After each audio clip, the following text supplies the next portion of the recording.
السلام علیکم ورحمۃ اللہ وبرکاتہ۔ ایک مرتبہ کا ذکر ہے کہ حضرت دانیال علیہ السلام جنگل میں سے گزر رہے تھے۔ اچانک آپ کو ایک گنبد دکھائی دیا جس میں سے آواز آئی، اے دانیال ادھر آؤ۔ حضرت دانیال علیہ السلام اس گنبد کے نزدیک گئے۔ دیکھا تو پتہ چلا کہ یہ کسی مقبرے کا گنبد ہے۔ آپ اس مقبرے کے اندر تشریف لے گئے۔ اندر داخل ہو کر آپ کو ایک انتہائی اعلیٰ عمارت نظر آئی۔ اس عمارت کے درمیان میں ایک عمدہ قسم کا عالیشان تخت بچھا ہوا تھا۔ آپ نے دیکھا کہ اس پر ایک لاش پڑی ہوئی ہے۔ آواز پھر آئی، اے دانیال اس تخت کے اوپر آؤ۔ حضرت دانیال علیہ السلام تخت کے اوپر تشریف لے گئے۔ تخت کے اوپر پہنچ کر آپ نے دیکھا کہ لاش کے پہلو میں ایک لمبی چوڑی تلوار پڑی ہوئی ہے۔ تلوار کے اوپر آپ کو یہ تحریر لکھی ہوئی دکھائی دی کہ میں قوم عاد سے ایک بادشاہ ہوں۔ اللہ تعالیٰ نے مجھے 1300 برس کی طویل عمر عطا فرمائی۔ میں نے 12,000 شادیاں کی۔ میرے 8,000 بچے پیدا ہوئے۔ بے شمار خزانے میری ملکیت میں تھے۔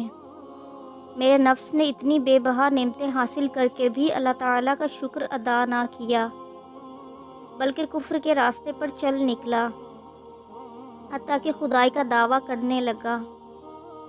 اللہ تعالیٰ نے میری ہدایت کے لیے ایک نبی کو بھیجا۔ انہوں نے مجھے ہر طرح سے سمجھایا، لیکن میں نے ان کی ایک نہ سنی۔ چونکہ بلا شبہ وہ نبی برحق تھے، وہ مجھے بد دعا دے کر رخصت ہو گئے۔ اس کے بعد اللہ تعالیٰ نے مجھ پر اور میری سلطنت پر قحط نازل کر دیا۔ جب میری سلطنت میں کچھ پیداوار نہ ہوئی تو میں نے دوسرے ملکوں کی طرف حکم نامہ روانہ کیا کہ میرے ملک میں ہر ایک قسم کا غلہ اور میوہ بھیجا جائے۔ چنانچہ میرے حکم کی تعمیل میں ہر قسم کا غلہ اور میوہ میرے ملک میں آنے لگا۔ لیکن جس وقت وہ غلہ یا میوہ میری سلطنت کی حدود میں داخل ہوتا، فوراً مٹی ہو جاتا، میری ساری محنت ضائع ہو جاتی اور مجھے کوئی دانہ بھی نصیب نہ ہوتا۔ اسی طرح 7 دن گزر گئے۔ میرے قلعے سے میرے تمام سپاہی اپنے بیوی بچوں سمیت بھاگ گئے۔ میں قلعے میں اکیلا رہ گیا۔ کوئی چیز کھانے کی میرے پاس موجود نہ تھی۔ ایک دن میں انتہائی مجبوری کے عالم میں فاقے کی تکلیف میں قلعے کے دروازے پر آیا۔ وہاں مجھے ایک شخص دکھائی دیا جس کے ہاتھ میں کچھ اناج کے دانے تھے جن کو وہ کھاتا ہوا جا رہا تھا۔ میں نے اس شخص سے کہا کہ مجھ سے ایک بڑا برتن موتیوں سے بھرا ہوا لے لے اور یہ غلے کے دانے مجھ کو دے دے، لیکن اس نے میری نہ سنی اور ان دانوں کو کھاتا ہوا میرے سامنے سے چلا گیا۔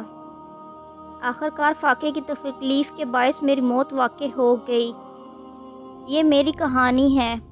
جو شخص میری کہانی سنے وہ کبھی بھی دنیا کے نزدیک نہ پھٹکے۔